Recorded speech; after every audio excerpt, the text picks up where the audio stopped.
Started? Yeah. Sure. Hello, everyone. Thank you so much for being here at 10 o'clock in the morning. Very unreasonably early for MAGFest, but we really appreciate you. I've really wanted to do this talk for years. It's just being 100% honest and frank about it. It's difficult because I worry that I've got to be careful in that if I tell you about business experiences, they're business experiences. I'm not giving you tax advice. I'm not an accountant. Everything that we talk about today are our candid experiences of dealing with the publisher landscape and the things that we've had to deal with running an indie studio. And while they're things that we may have done, I am telling the stories, not telling you to do it. Okay? Good? Don't sue me. Great. Thank you. All right, so I'm Sam Martino. I run Dogwood Gaming. It's a video game studio based right outside of Washington, D.C. We've been around for almost 10 years now, which is kind of crazy to think about. I'm very lucky to be joined by Tyler, who's our creative director, and he's been with me for years and pretty much a second me. I wouldn't be able to do this otherwise. And I'm very lucky to be joined by Rouben, who formerly worked at the Electronic Software Association. And he has been a fantastic help for us trying to navigate the publisher landscape. But he also has really fantastic insights into the other side of the industry and a lot of the government affairs that probably isn't talked about very much. I mean, how many people here make video games, are indie developers? How many of you have had any interaction with the Electronic Software Association whatsoever? Oh, okay, well, that's better than I expected. If you have interacted with E3 at all, that was the trade show run by ESA. Yeah, that was how we met them. Yeah, and just some inside baseball. Huge debates on whether that should have been opened up to the public or not, because it really was supposed to be a inside business trade show. And a lot of the complaints that happened later on, not that this is a complaining, but just some fun facts. A lot of the complaining that happened from the consumer side was because the developers had to close a lot behind walls because they couldn't share the confidential information with the public that they were previously sharing with other indie or other major developers and other studios. Just some fun facts. Do we want to do brief backgrounds for you guys before we jump into it? Sure. I'm Tyler Ulsch. I'm the creative director at Dogwood Gaming. I've been working with Sam for 7 years now.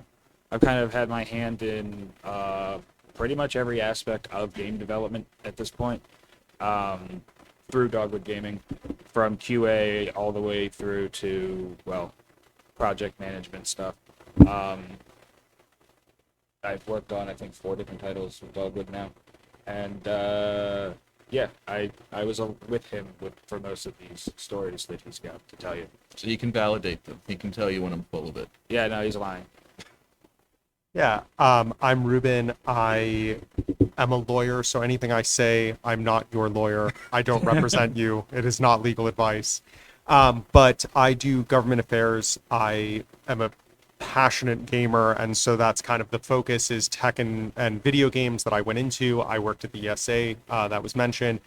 I have worked a lot with different studios. I was introduced to Dogwood, love these guys, and so I've been on board as essentially a consultant and trying to navigate the space. So awesome. So we're gonna go straight to the negative things.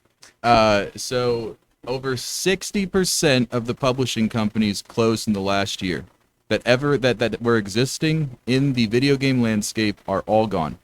They were not able to compete. They ran out of money, and it really messed up the publishing world, because now instead of there being 20 different companies that you can go to, you're really limited to the Sonys and the Microsofts of the world.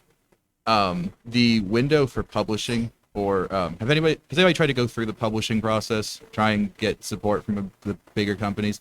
Yeah, it's a nightmare. It is trying to get anything done is a pain, because there are very specific time windows that nobody ever talks about for when you actually need to be presenting things, because the industry works on its schedule. You also have to keep in mind that all the decision makers take extremely long vacations, and this is something that I have unfortunately had to try and literally account for, that I just have to assume that executives will just stop answering my emails for months at a time. This really goes from, if you look at it, February to June is your ideal time to pitch in front of publishers. That is the window of when they are looking for the games to publish. That covers a lot of the games, like a lot of the trade shows that come up, the DICE Awards, GDC happens, E3 used to be a big one, and that's kind of your window. Over the summer, you have to hope that they sign you. That's the months of when they take months to get the paperwork going, and then all the legal teams have to discuss everything. And then if everything goes well, you're signed and going by the fall.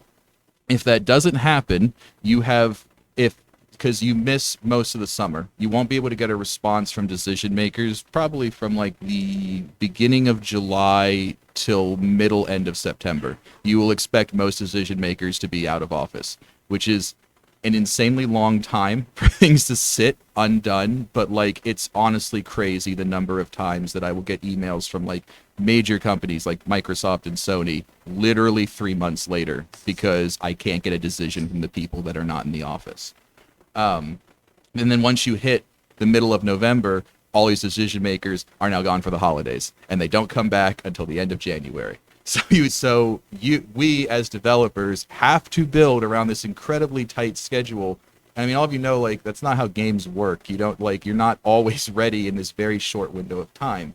And then even if you have something, like you finally have something like, okay, I can go to publishers. How do you go to publishers? Well, there's the DICE Awards, which we found out if you're a first-time person going to the DICE Awards, it's a discount. You get to go for $2,500 is the ticket for a developer to go to the DICE Awards. Per person. Per person. And it's really sad because at this point, I would say if you want to get published, go to the DICE Awards. And it should not be that way. It should not be that you have to pay $2,500 to get access to the industry. But we met all the publishers there. All the publishers go to these specific shows, and they know that, and so everything is expensive to get to. The last thing to note, and this is just something that needs to be talked about and needs to be called out, is that nepotism is rampant, and it is really, really, really hurting the industry. I have to tell this story, and I will say names for positive things, and I will omit names for negative things. But I met Rouben because I was very fortunate enough to meet somebody else who worked at the Electronic Software Association. And she's been lovely. She's introduced me to so many people across different companies, and she was like, "Hey, I'm having lunch with the vice president of insert big video game studio here. Would you like to come meet them?" I was like, "Oh, absolutely! Like that'd be a dream come true." So got to meet them. Really nice people. Talk about video games and all the stuff they've worked on. And I was like, people really want to work in the game industry, but I know people have like reached out to your studio and they never hear anything. It's like, oh well, we're a really big studio, we're really picky, we only hire the best of the best. We only look for like the highest resumes, and we're like super picky what we want. Maybe like 2 minutes later, the conversation shifts to, yeah, my son needed an internship. He wasn't really into video games, but I wanted to make sure he had something, so we got him one over the summer. I'm like, are you kidding me? Like, what? It kills me because I know some of you have been through that process. These students, well, these internships, and you don't even get a chance because it's been promised to somebody's son. Like, that's not fair, and that's not how you get quality video games at all. And it's something that it's ridiculous because it's such an issue, and people don't like to talk about it. But it's like, it's so hard to get in the game industry for a number of reasons, but this is a very big reason, is that you're competing with not just you have to have this great resume, all these titles, all this stuff behind you, you're also having to compete with family relations, and that's such an uphill battle. It's unfortunate because I try to go to all the different video game talks whenever I'm at conventions and shows like this. And whenever there are like panels on like how to get in the game industry, they're all really good and they're all really interesting, but a lot of them have the same common theme. I went to GDC and met somebody, and then they gave me a job. That has been what it was for most of these cases, and yeah, and we'll get into that and networking and how you can use that to your own advantage. Let's talk about how we got here, because the video game industry is trash. It is in terrible shape right now. I don't think that's a shock to anybody. We've all seen the layoffs. I think it was like 1 in 10 game developers lost their jobs last year. Like, that's terrible. That's really, really terrible. I argue that this was caused by one specific thing, and it's because the video game industry is not a traditional industry, and financial analysts look at it incorrectly. The problem is that when a company is publicly traded, the stock price is always going to want to look like it's positive, always exponentially growing, so shareholder value. The problem is that the video game industry does that. Like, they're still making record-breaking profits. The video game industry is not losing money. They are making a fortune. The problem, and what happened...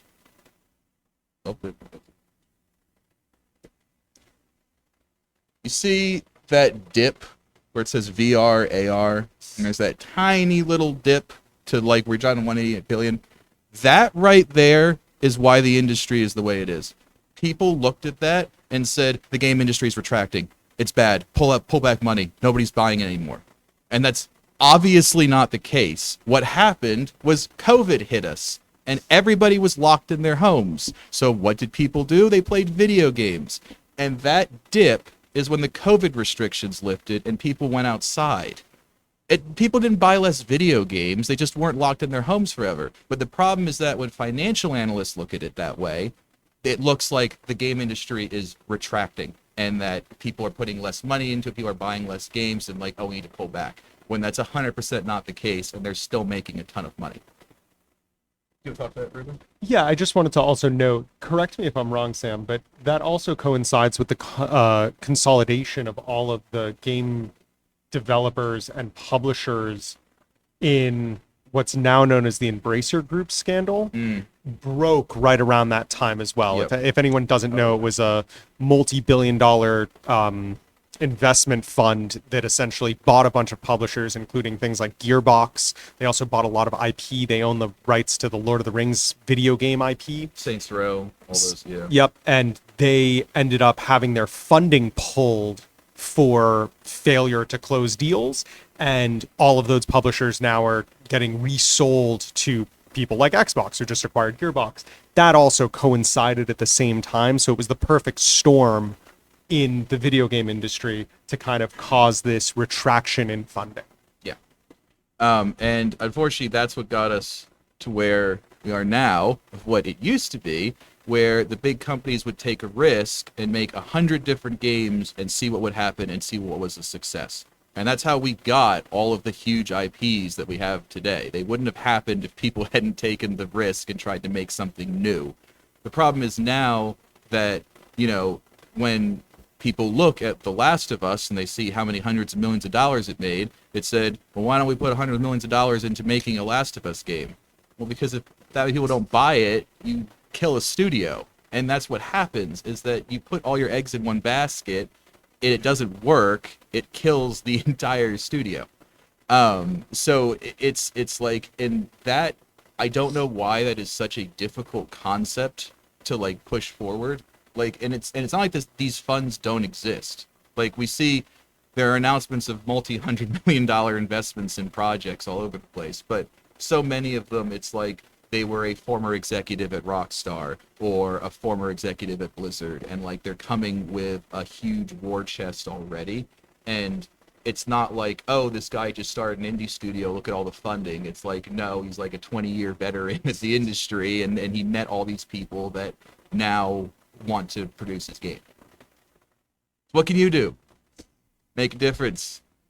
I'm going to tell you these stories of me having to deal with this because it is nonsense. And I want to say I don't want people to have to deal with it, but like, you do, and it sucks. And I'm hoping that by sharing my experiences, you all won't have to deal with some of the things that we've had to deal with.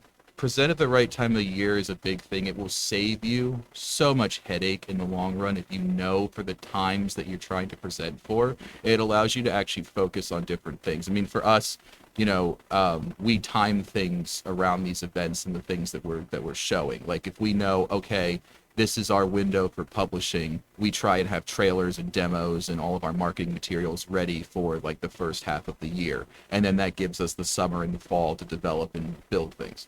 It would be great if we were sitting on millions of dollars and could just do that. But that's supposed to be the system that it goes through.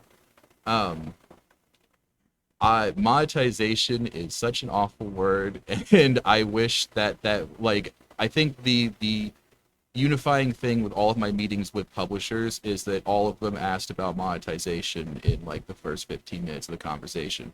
And it's something that, like, yeah, you have to think about how your game is going to make money, but I don't understand why the idea of making a good game and then having people like it and buy it is such a novel concept. But here we are, and it's something that, like, I try very hard to look at it in that I understand that monetization has to happen. If you want to get a publisher to pay attention to you, you have to show them how it's going to make them money. That's what they care about.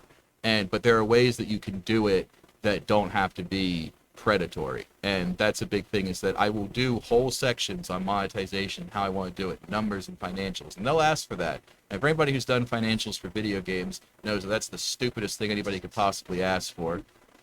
Can any of you tell me how much you think that what's a game coming out soon? There's a big one. Help yourself. What? Yes, Yeah, Silk Song, never. Hello Kitty Island how- Adventure. That's the universe. How much money do you think Silk Song will make when it comes out? If it comes out, does. yeah. Give me a number. Give me Never. a number.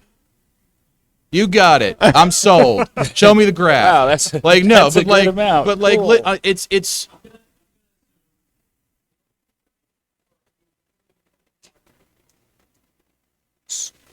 No. This is just like how much it'll make from sales, Yeah. and like, So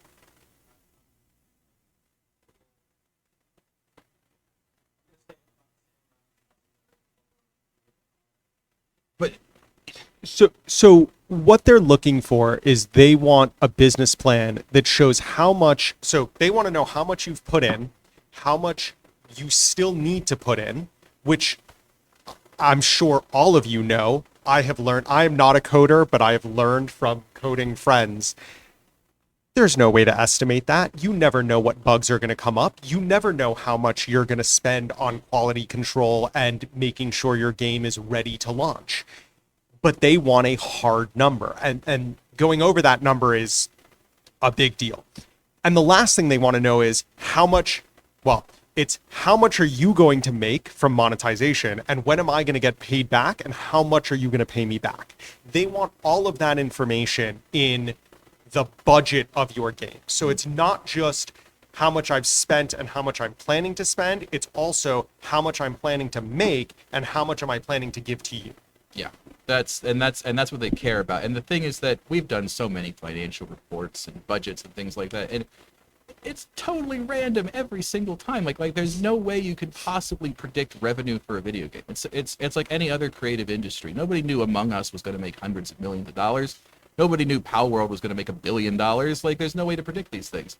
And the thing is that you don't know until the game is actually made. And one of the most ridiculous things I have ever been told by publishers is that I am expected to just keep working for free until they're happy.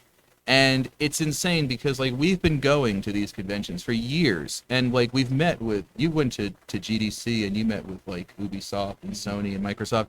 We've like talked to these people and we've like had these conversations, and it's just always like, that's really cool, let's stay in touch. Another thing that's always, a shock for indie developers and also a shock for the big publishers is marketing budgets. So you'll come with a marketing budget of, let's say, I want to spend $5,000 targeting ads on social media. And your marketing plan may be perfect, and they're thinking, I'm going to put $100,000 and I'm going to make bus ads, right?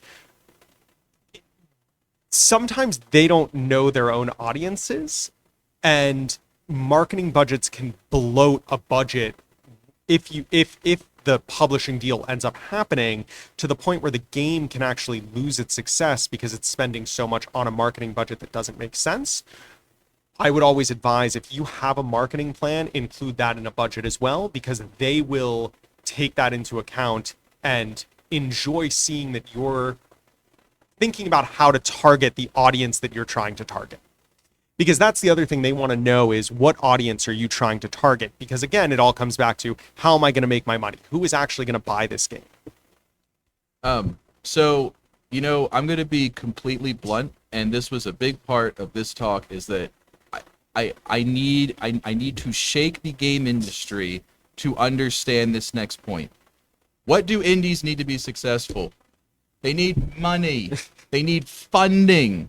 It is crazy to me. I'm sorry, this is my soapbox. I have met so many incredible game developers, indie developers from all of the college level, from people that are like 60 years old that just want to make video games. Incredible ideas. And I keep being told, oh, we're not getting any game suggestions. Oh, we're not getting any game pitches. Oh, there's not any indie games.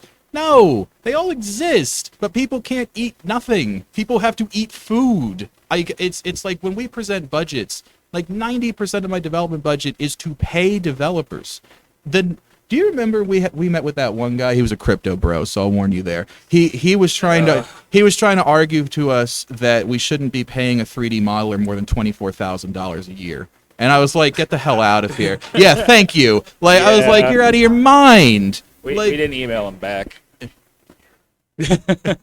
It's crazy, and it's this ridiculous expectation, because the thought is like, oh, you work for a big studio, just keep working on it. You got time, you got money. Like, we've been trying to, I don't know if any of you have been at my previous panels, but we've been working on a vintage racing game for what, 2-3 years now. Its current iteration, yeah. Yeah, and like we've been going shopping around all these places, talking to all these people, shown demos, worked with a museum, modeled a car off the museum, rebuilt a racetrack that's been lost for 100 years, worked with the museum, built all these things, and still continuously it's just, that's cool, please get back to us when you have more. And it's like, it's a racing game. What do you mean get back to you when I have more? I'll have the whole game done. like once the cars race, that's the game. And it sucks, because money really is a dirty word. Like, when you go to these conventions, you can't just say like, I need money, which is ridiculous, because I'm sorry, it's like, you're a business. A video game studio is a business. You need to pay the people that make the video games so they can eat food and make games. That's what needs to happen. And it's like, there's all these initiatives that I just feel like are not in the right place. I love the International Game Developer Association. Is anybody here a member? Okay, you should all join the IGDA. They're really cool. Okay, good. They're really cool people. They actually have a MAGFest meetup this year. If anybody wants to know more about it, it's at the Atrium tomorrow at 8:30. Yeah. If anybody's interested, a bunch of indie developers will be there. But the International Game Developer Association over the summer was doing this big initiative promoting, like, oh, here's like help to game studios. And it was a bunch of like symposiums and panels on like how to work with SAG-AFTRA during the strike. Now, I don't know about any of you out there, but I can't afford any voice actors that work with SAG-AFTRA, and it was like targeted indie developers, and I'm just sitting there thinking, like, what indie developer can afford to work with anybody that works with SAG-AFTRA? Like, it feels not targeted towards the people that are making the games. So we have had to try to find ways that aren't the traditional publishers. And I wanted to share this with all of you because I don't think it's talked about or thought of, but there are a lot of avenues to seek funding and find things that are not just going to Sony and Microsoft and things like that. This is the hopeful part of the panel Yeah, now, this is the positive part, so we can smile now. So I mentioned Among Us, but I really want to shout out Outer Sloth Fund, if anybody's heard of that. The people that made Among Us opened an indie publishing fund called Outer Sloth. They will respond to you. They will actually respond and give you feedback, which is they'll give you actual feedback. Yeah, which is great. And like it takes a while because I'm sure you can imagine they're open to every indie and they're the only like open indie publishers. They get inundated. We got a response in like 3 or 4 months, so it's like you will have far better luck looking for the smaller publishers that do still exist because they are actively looking for things. Grant, we've gone from we're like shopping game budgets that are like 40,000, 60,000, like not massive things because you're not dealing with the Sonys and the Microsofts. but there are a lot of companies looking for smaller things that they can try and get out there. Of course, you're fighting a ton of people trying to get any help with that. We've had tremendous success with things that are not directly in the video game industry. I'm a huge history nerd, and so being able to talk to museums and work to museums is like a dream come true. We were working on pre-war racing game. Like every car museum I went to just opened their entire collections to us. Like it was awesome. We worked with the Audrain up in Newport, Rhode Island, and they had us. We 3D modeled a 1901 Panhard that one of the Vanderbilts raced in 1901, and we had to rebuild a track that had been lost for 100 years, and you could race it in the simulator in the museum.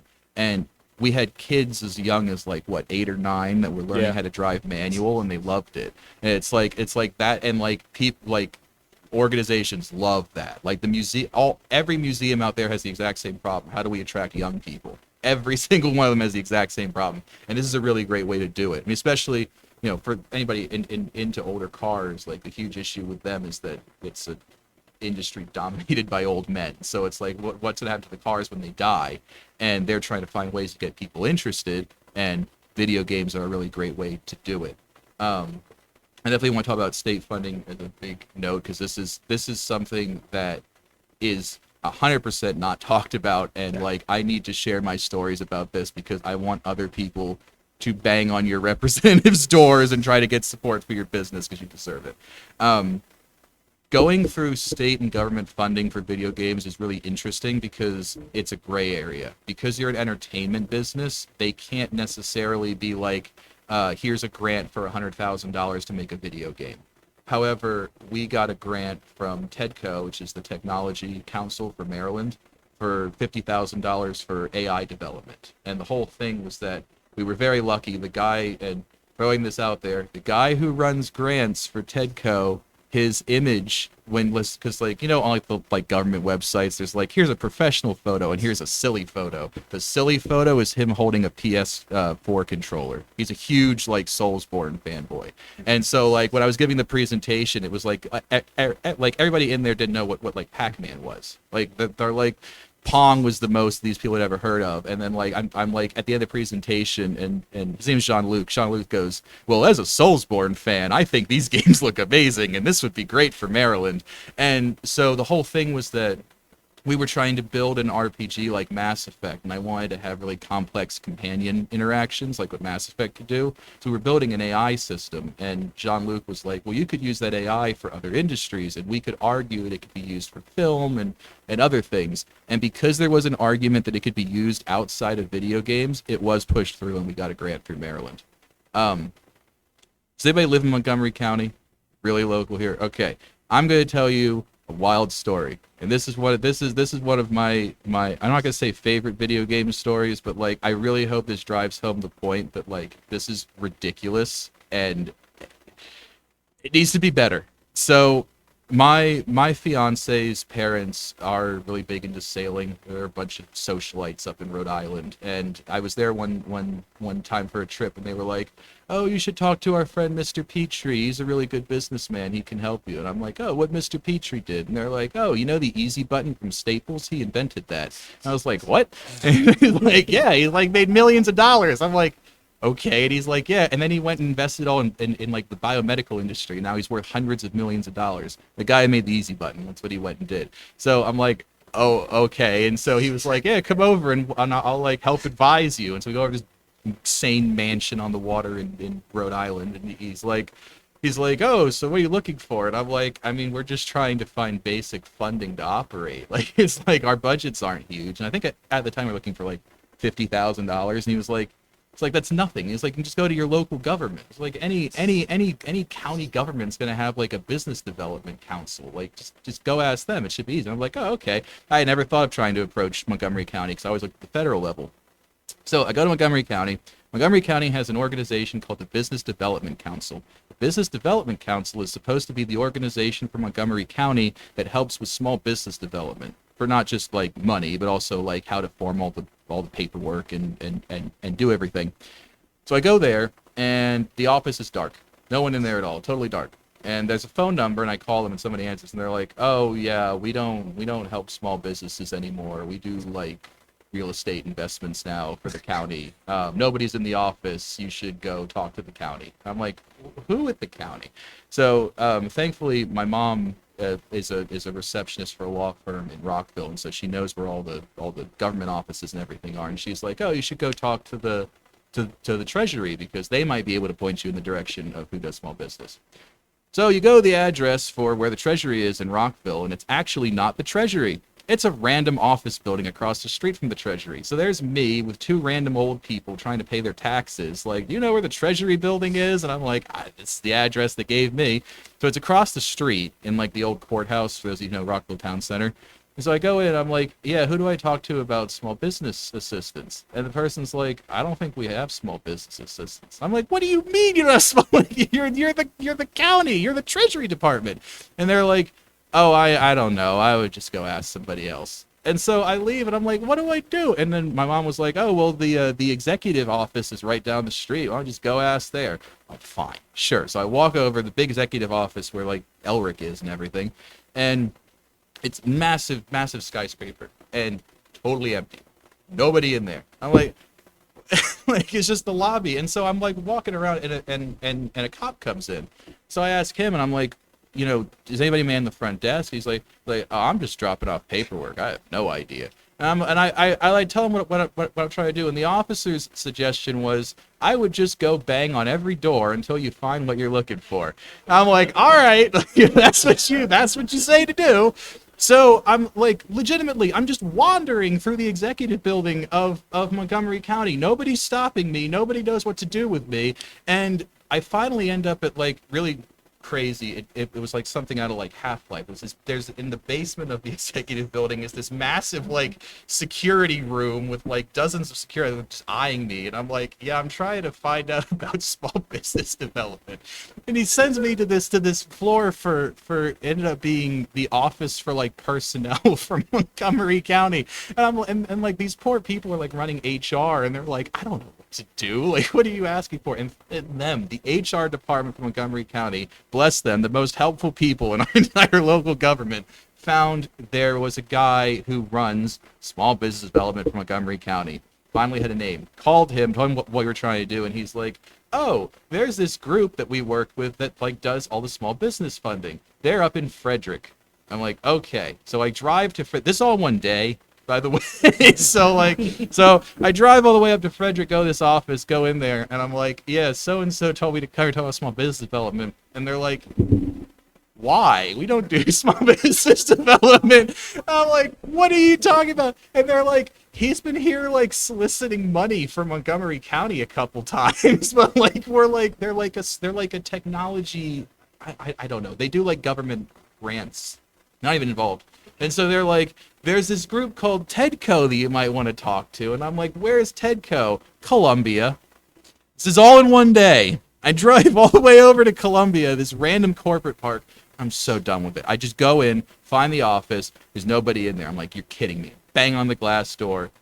Jean-Luc himself was the one who came and said hello, gave me the email, and like that email, as soon as I emailed him, I got like a massive email the next day of maybe like 6 to 8 different programs that the state does to fund small businesses, because there are so many of them. For all of you that are in Maryland, we have tons of them, but nobody talks about them and nobody promotes them.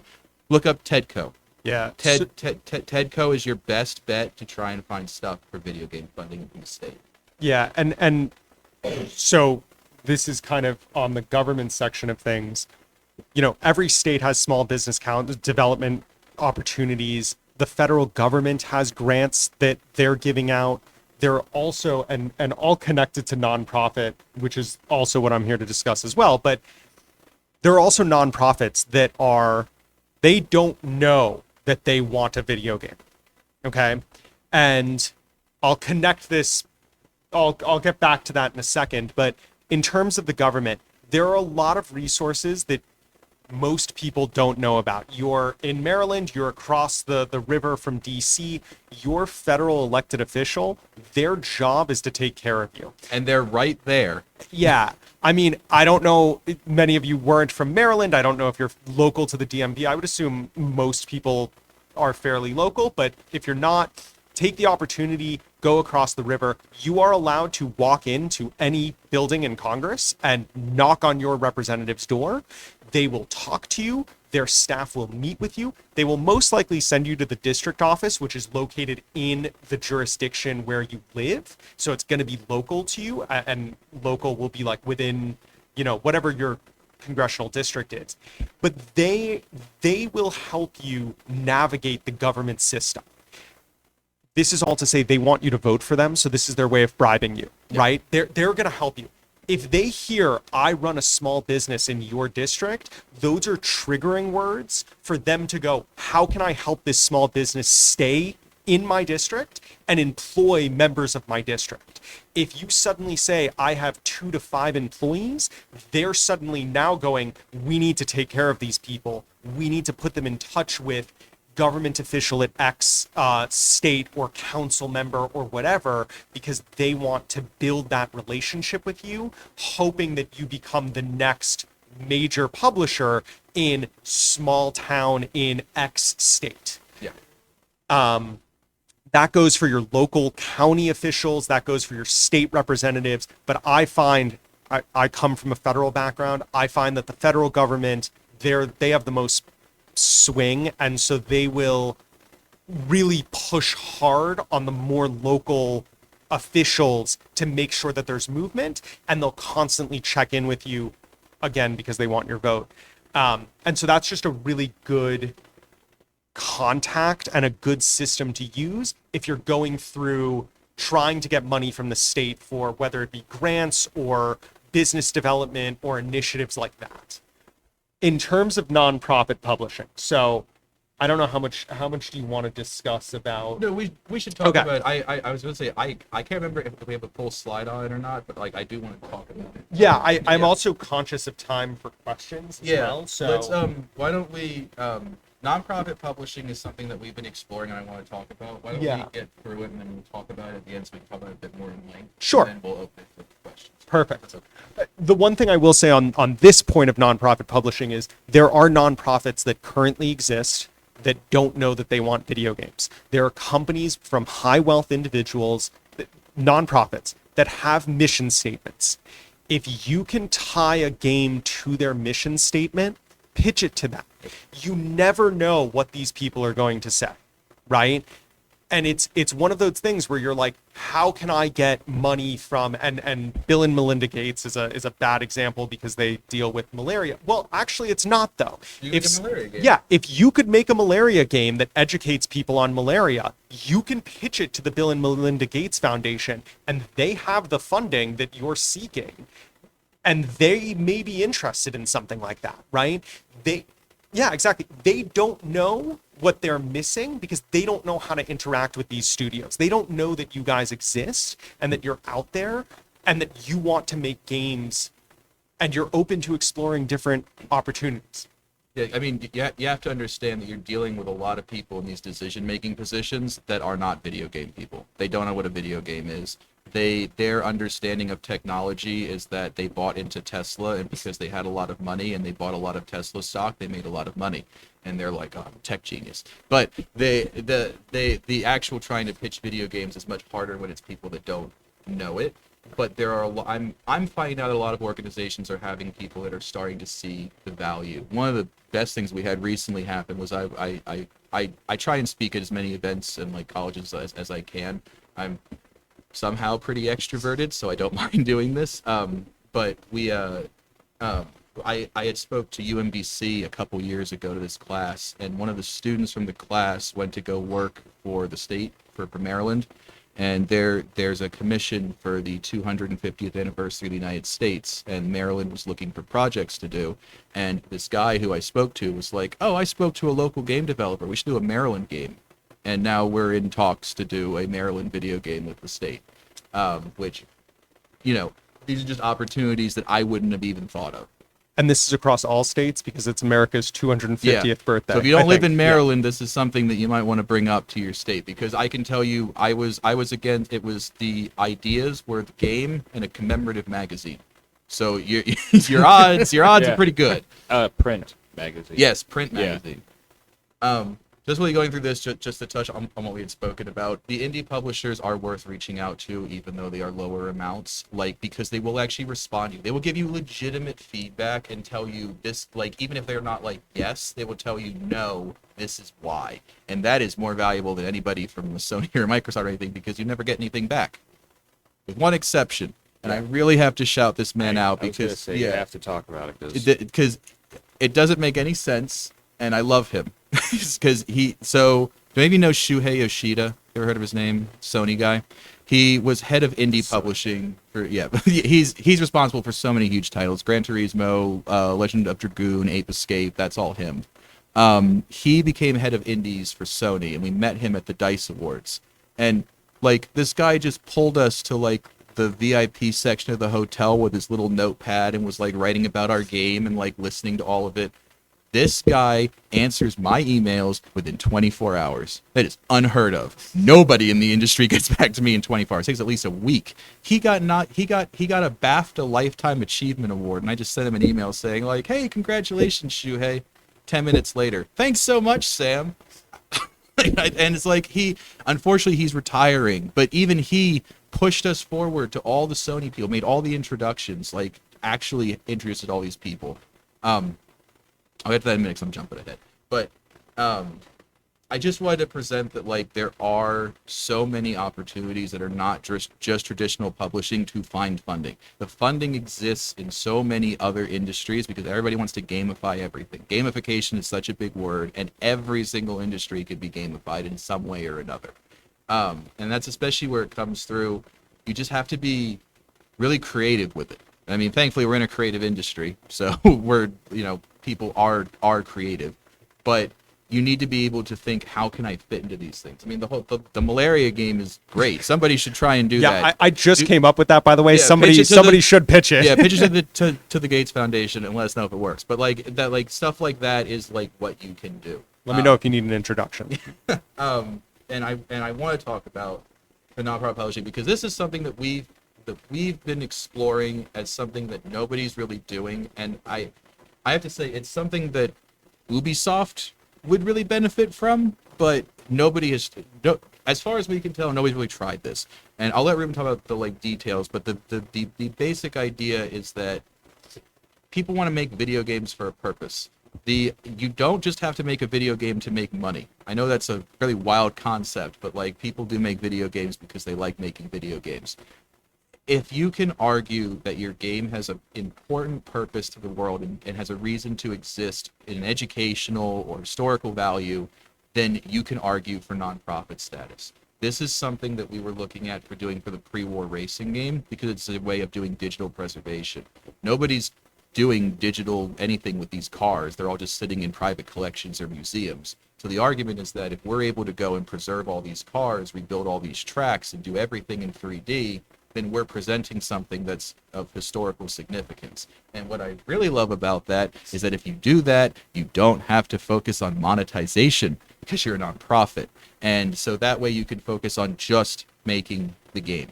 And I'll let you talk about trying to navigate the whole thing. This is something new that we're trying to do, and I just wanted to put it out as an idea that this is something that if you have a game idea that has a importance that is beyond entertainment and money, there are arguments to be made. Yeah. So again, consult a lawyer, consult a tax person. But so the hidden secret about nonprofits is that they're actually allowed to invest in for-profit companies. So if your company is for-profit, you can accept nonprofit funding. If they receive profit from their venture, it just has to be rolled back into the nonprofit. They can't take it home with that, but you can because you are separated. Something a lot of people don't know. So in exploring, making a racing game that is accurate, working with museums, digitizing these vehicles that there's only one of or they don't exist. My favorite example, the Chitty Chitty Bang Bang, the actual race car, doesn't exist anymore. We have models of it. Doing that for preservation purposes led to the idea that we could start a nonprofit whose mission statement and focus is preservation of items in historical with immense detail and accuracy in a 3D model, specifically geared for a game engine. I don't know if anyone's tried to port a 3D model just using like a photogrammetry approach, but the pixels, there's so many pixels you can't actually do it, so you need to actually code it into a game engine. And so we have applied for nonprofit status. We're working on the nonprofit status applications and setting that organization up.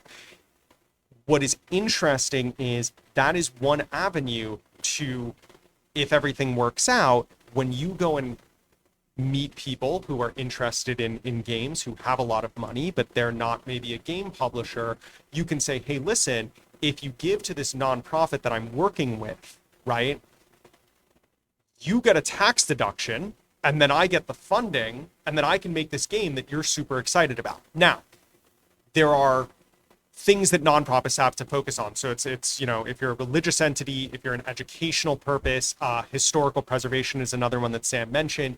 It has to touch within those bases. There is a broad scope for what that means.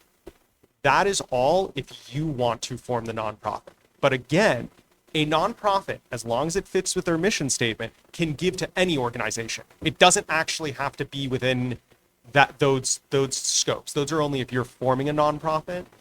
For you all, if you can fit your game, and I keep using the term mission statement. Mission statements are very broad.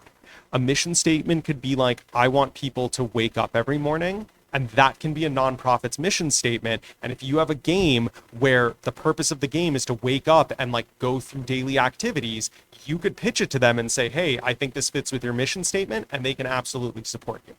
Just another way of thinking about it. And like Sam said, creativity is key because there is money out there. It's just not in game publishers giving it out right now. Yeah. They're hoarding their cash, but there is a lot of money out there and people are looking to invest. They want you to come to them with the idea that they're not thinking of. So the last point's to drive home, and I've got one more story that really relates to this, and I don't think I've told you, Rouben, so I apologize because it relates to the ESA, but it's important. And like I said, so I'm not with them anymore. Yeah, so. I am telling you stories. I am not telling you what to do. But people. Yeah, but this isn't endorsed by me. It's a slide. It's not me. So people will hide behind emails and phones. They will. It is, if you are trying to cold email and cold call a place, you're not going to get any luck for most cases, especially for video games. Like, they know. They know that everybody wants to do this. There are so many big developers who got their start by literally just showing up with their resume every single day. Todd Howard. And now you can't do that anymore. So I went to E3 the first time in 2016, and they gave out free tickets if you're a developer. You had to prove you were a developer. When I went in 2017, they only approved 2 of my tickets, with no explanation of why the other 2 had been denied. Now, the Electronic Software Association was the one putting on E3, and this is before I had met Missy and anybody at the ESA, so I didn't have any contacts. But I lived in the DC area, and they had listed that they were a DC lobbying firm, so they were in DC. I said, oh, it's off Connecticut. I'll just go down there and go see them. So I go down there, and there's somebody at the front desk, and I'm like, hey, I tried to call, but their phone line's disconnected. Are they in? And they're like, oh, they moved offices like 2 months ago. I'm like, oh, okay. And they're like, this is the new phone number they left me. Call the phone number. It's the same disconnected line of their old office. I'm like, okay. And they're like, this is the new office address. And it's this big, like, trophy office down on K Street. Is that the one that you... Yeah. Yeah. Really nice office. And we go down there, and it's like, for anybody that's been in, like, a DC office building, you know how it is. There's the security desk and the turnstiles, and, like, you have to get in. And I went up there. I was like, can I talk to the Electronic Software Association? They were like, oh, yeah, do you have an appointment? Yeah, I do. And so they let me in, and I walked straight through, right up the elevator, and the office of the ESA was totally darked out, like no lights. I was like, okay. And so, but they had the doorbell, the electronic doorbell, and the vice president at the time came and got the door, and he was like, oh yeah, our receptionist didn't come in today, so we didn't think to turn the lights on. I'm like, okay. and so I like get in there, and this guy's like, so how can I help you? And I like tell him, and it took less than 5 minutes, and he got me the E3 tickets. And I was like, thank you so much, but I'm like, like, I wish I could have just called you or emailed you. And he said, oh, don't worry, here's my card, like, if you need anything, just let me know. And it had, a new phone number on everything. And I get home, and I wanted to thank him for doing all that, call the phone number, and it's the original disconnected phone number of their old office. And so it's one of those things where, like, I'm not saying, like, don't go to office buildings and lie about who you are, but there are cases where you literally just have to show up. And FaceTime is the most important thing in Yeah. meeting these people, and they will be like, a lot of them will be happy that you even showed up, because people don't do that. persistent and not annoying is the perfect way to explain that. I always like to say, if you have contacts, the best time to reach out to them, if you haven't heard from them, send them an email when you've made an achievement. So when you have a new game, when you've achieved something big, right? And that you're really excited with it, share the update. They will read it. They may not respond, but you'll be in their head for that potential moment where that the opportunity comes for them to bring you up. Holidays are another great one. You can always send a happy holidays note. Hope you're doing well. Here's a year update of what I've been working on this year if you haven't made a big achievement. And maybe one in the summer. Again, persistent, but not annoying. And, this is just driving the same points home. Like, nepotism is rampant, and you have to try and use it to your own advantage. Like, you go to any of the talks on how to get the game industry, they're all going to say, go to GDC and meet somebody. Legitimately. Like, if you go to the conventions, you will meet the right people. I gave a panel last year, and the lead composer for Halo came up and talked to me. Marty O'Donnell was just here, just hanging out. Like, you never know who's going to be out there listening. I mean, I keep hoping that we're going to talk to the right people one day. And it's just, if you keep pushing, you will be able to eventually hit the right people and make something happen. I'm sorry, I see we don't have much time left. I want to take questions, and if we, I'm not sure when next one's starting, but we'll be up here for a bit if we don't take questions from the audience. You can obviously come talk to us. I brought a box of business cards too, so take my email and ask questions. But let me open it up to questions. Yeah.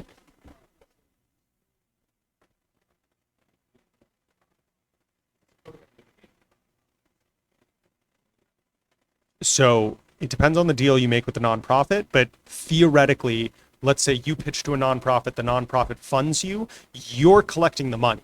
Whatever the deal is you have with the nonprofit, let's say they get 10%, you would send them a check for the 10%, they would reinvest it into the nonprofit, you keep the rest because you're not associated with the nonprofit, you're keeping your business status, whether it's an LLC or a corporation, that stays with you. Yes. Yes, I mean literally they are just funding you because you are helping to meet their initiatives. They have a You're ton of promoting what money. they're doing. Yeah, they have a ton of money. Game jams, like all of these things. They have a ton of money. They're giving it out. You're a company taking it. Make sure you complete the work because you are working for a nonprofit. But yeah, you would keep the funds, and you wouldn't have to deal with the tax implications of giving. You would just give them. Right, you would not have to be a nonprofit. Correct. Yes.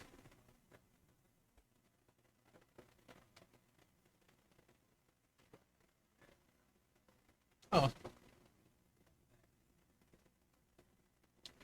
So I currently live in Rhode Island, so I 100% get it. They you have to have more than 50% of your workforce needs to be Maryland based.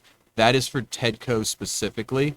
A lot of them are like simple majority ownership needs to be in the state, but specifically for TEDCO, it's amount of people working for you. In terms of reaching out to government officials, though, as long as you're a constituent, as long as they represent you, they will help you. Yeah. So for the grants, for the actual money, there are requirements that the companies have to meet. For just talking and getting help from government officials, anyone can do that. Just call your local representative.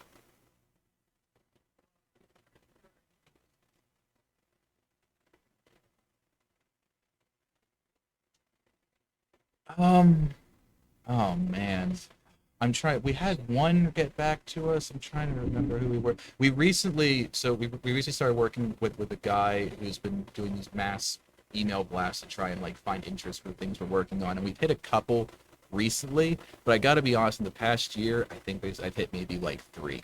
There are not many of them, but that's why the ones that do exist do give really good feedback. You might know some. Yeah, so we've worked for a couple years now with a company that I'm not going to name them, but they I don't really know what their status is at this point, but they're like middle manager, like middlemen for getting in contact with publishers and scheduling pitches and things like that. And they had introduced us through GDC, through DICE, to a ton of different publishers from all different levels and stuff. And I mean, we've talked to a ton of different people and still have communication with some of them, but the people that they've introduced us to, like the quantity has kind of narrowed down significantly over the past couple of years. Yeah. And we actually have not been able to get a hold of anybody at that company Since now, Gamescom. Gamescom. Yeah. Nobody got signed at Gamescom. Yeah. No any publishers. Nothing. So one thing that's on that note of indie publishers, they're all being acquired. If you Yeah. get a hit, you're suddenly acquired. Yep. I'm forgetting the company that did. I'm sorry, I'm a little tired. I apologize, everyone. I don't. Sony just bought them. The huge game that took off, and then they tried to put it on PSN only. Helldivers. If you look at the developer of Helldivers, they were acquired by Sony within a month of that game becoming the biggest hit ever. These companies are looking to snatch up indie developers that can prove that they have a success and a hit, which hurts the industry as a whole, honestly. Because a lot of these developers that would make it big, i.e. Bethesda, Blizzard, Gearbox, they would help because they were looking for their next big hit. Mm-hmm. Now it's all, we're just getting money from the bigger tiers. It's trickling down, and we're just working on the sequels to whatever we already have. I saw we had. We're running out of time, but I want to take the questions that we can. Yes.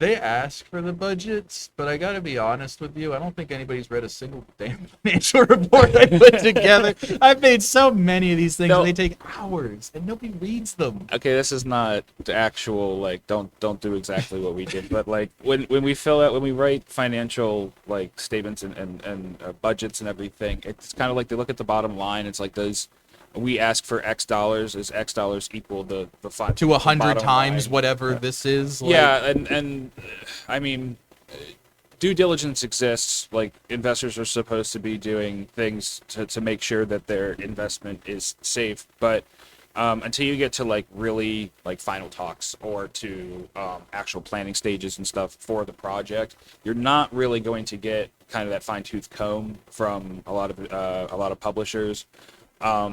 Because they hear and read so many pitches over the course of a time frame that they kind of have to like take it at a glance. Like I said, look at that bottom line. Like, okay, so budget of X dollars makes X times $10. That great, fantastic. We make a bunch of money, and then we'll get into the specifics later. But once you are actually doing like being beholden to a publisher, yeah, you have to report everything. Every dollar basically has to be accounted for. But that's, I guess, like, again, but that's that due diligence thing. That's that, like, you have to be responsible. You can work backwards, though. Yeah. You can say the amount you need and then kind of fill in the gaps as you go, like work backwards on your budget. Yeah. I know that there are a few more questions. We've been told to wrap it up, but We're Sam here. said, we're here. Let's So do one more, and then everybody else, if they have more questions, they can come talk. yeah, I think the gentleman in the hat. Yeah.